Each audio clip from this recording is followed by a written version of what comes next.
आह, आह, अरे क्या खूबसूरत सुबह है आज की। वाह। हाँ, ये क्या है? सिर्फ 5 रुपए अदा कीजिए और अपने आने वाले वक्त के बारे जानिए। हाँ, ये अफवाहें फैला रहे हैं। क्या कर रहे हो सब लोग?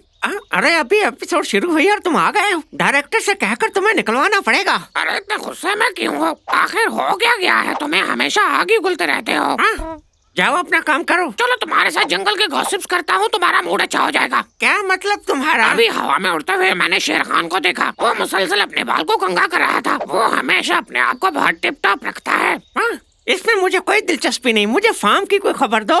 हाँ, वहाँ से कोई खास खबर नहीं। वहाँ बस नन्ही सबसे लड़ रही है कि मेरा बैग ऐसा होना चाहिए या ऐसा होना चाहिए। इस महीने के हिसाब से उसके बैग को इस रंग का होना चाहिए। हाँ, हर महीने के हिसाब से अलग बैग। इससे क्या फर्क पड़ता है? बैग जैसा भी हो। ऐसा वैसा कुछ नहीं है। अगर आप इस चीज का इल्म रखें तो अपनी जिंदगी को बदल सकते हैं। अक्सर लोग बेचैन रहते हैं उनके फ्यूचर में क्या होगा, इसलिए वो एस्ट्रोलॉजिस्ट को बहुत पैसे देते हैं। हाँ, सच में?